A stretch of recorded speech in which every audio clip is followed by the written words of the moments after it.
Hi guys, for today's mini vlog, samahan nyo naman kami dahil uwi kami ng Bicol ng aking buong pamilya.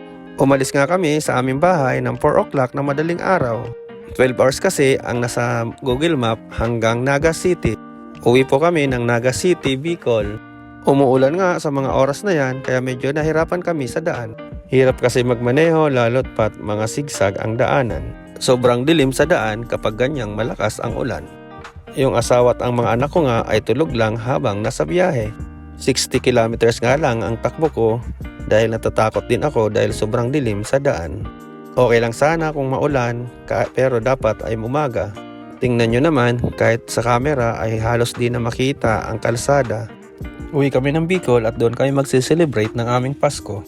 Last year ay doon kami sa Bicol nag-celebrate ng New Year at nag-celebrate kami ng Pasko dito sa amin sa Teresa Rizal. Pero ngayon napag-usapan namin mag-asawa na baliktarin naman namin. Sa Bicol kami magse-celebrate ng Pasko at dito kami magse-celebrate sa amin sa Teresa Rizal sa New Year. Every year talaga, tuwing araw ng New Year ay umuwi talaga kami dahil gusto ko mag-celebrate kasama ang aking ama at mga kapatid sa Bicol. January 1 din kasi ay birthday ng aking ama, kaya double celebration din tuwing umuwi kami.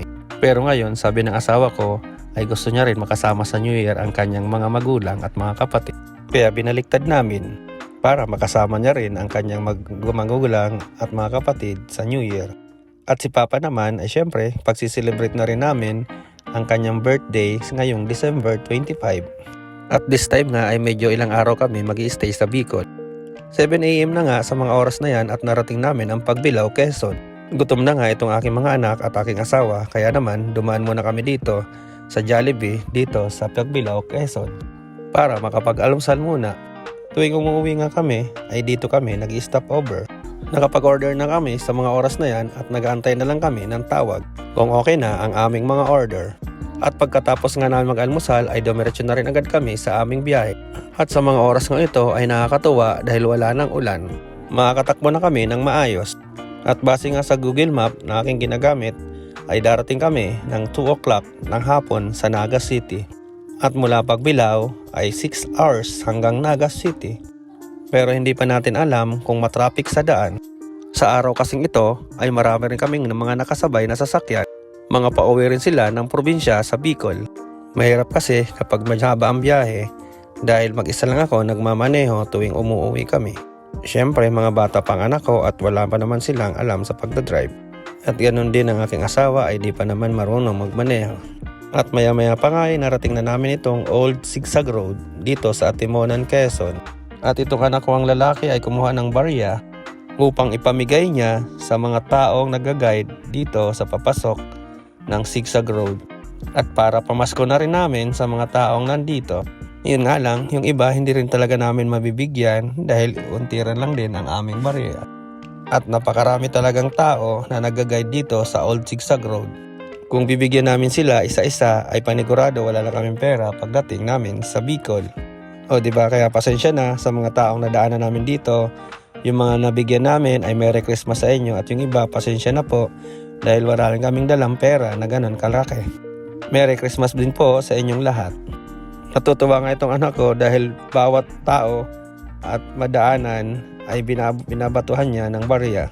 Sabi ko nga sa kanya, maya-maya na at marami pa sa taas na nakaabang. Nakabukas nga ang aming mga bintana dyan dahil napaka-presko dito sa Old Sigsag Road. Napakaganda dito sa Old Sigsag Road kung madadaanan nyo. Bawal nga pala dito ang mga malalaking sasakyan katulad ng mga truck, bus at iba pang malalaking sasakyan.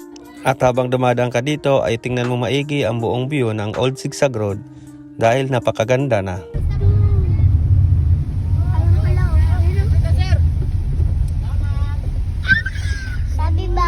Magdadanga pala dito, kailan may barya ka? Iyan na. Ang kamay mo. Umaya, sandali. Nakakatao sa inyo. Stop muna, sir. Stop. Stop muna? Kaya ako nag-ipon ng barya para sa kanila. Obos yung barya nito.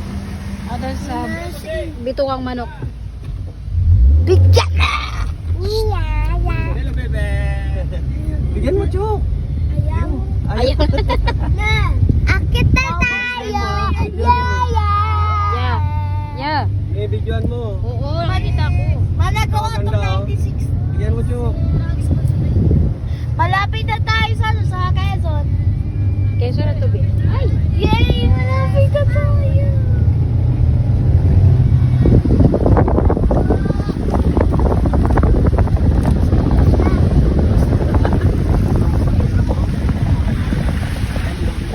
Mas kitang-kita dito. Oo. Kaya nga, kita-kita nga dito.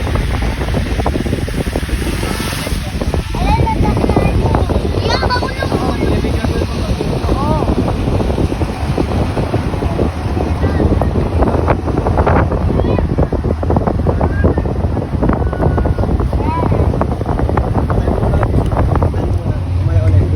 At pagka-exit nga namin sa Old Sigsag Road, ay ito na ang inabutan namin sa daan. Ang sitwasyon sa daan na ayaw ko. Nag-uumpisa na ang traffic sa kalsada. At dahil nga halos di gumagalaw ang aming sasakyan, ay ito ay tulog na tulog ang aking mga anak at aking asawa. Buti na lang itong anak kong lalaki ay ayaw matulog. Kaya siya ang hinaharot ko at kinakausap ko upang mawala ang pagkainip ko sa daan.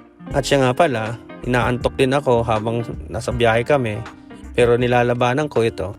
3 AM kasi kami nagising, tapos alas 4 kami umalis. Natulog ako mga bandang 11 na ata yun dahil nag-asikaso rin kami ng aming mga daladalahin. Kaya naman habang narito sa traffic ay nakaramdam ako ng antok. Traffic nga mula dito sa Gumaca, Quezon at hanggang Lopez, Quezon. At pagkalagpasan ng traffic ay bandang alas 12 na sa mga oras na yan, ay nasa Calawag pa lang kami. Kaya naman, nag-stop over na kami upang mananghalian dahil hindi na namin kaya ang gutom. Halos walang galawan ang sasakyan kanina, kaya naman nagutom kami. Kung tutuusin, ang 12 o'clock na tanghali na yan ay dapat lagpas na kami ng Calawag, Quezon. From Calawag kasi to Naga City ay dapat mga 4 hours na lang ang aming biyahe. At nung tiningnan ko nga sa Google Map, ay darating daw kami ng Naga City ay 4 o'clock ng hapon. Pero ang estimated time ng mga oras na yan dapat ay 2 o'clock ay nasa Naga City na kami. At bandang alas 2 nga ng hapon ay ito narating namin ang entrance ng Bicolandia. So para dito sa entrance ng Bicolandia ay babiyahe pa kami ng 4 hanggang 5 oras.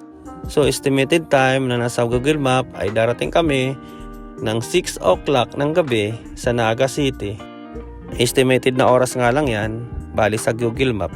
At pagdating nga namin dito sa may bandang Libmanan, Camarines Sur, ay nag-umpisa na naman uli ang traffic. Mag-alas 6 nga na ng gabi sa mga oras na yan. At nang makalagpas nga kami sa traffic, ay nakarating din kami dito sa aming bahay. Pagkadating nga namin, itong anak kong lalaki ay nagyayabang agad ng kanyang mga laruan sa kanyang mga pinsan dito sa Bicol. Alas 8 na nga ng gabi, nakarating kami dito sa amin. Akalain mo yon, inabot kami ng 18 hours sa aming biyahe na dapat ay 2 o'clock ay narito na kami. Pero wala tayong magagawa, ganun talaga ang sitwasyon sa daan. Hindi natin ito kontrolado.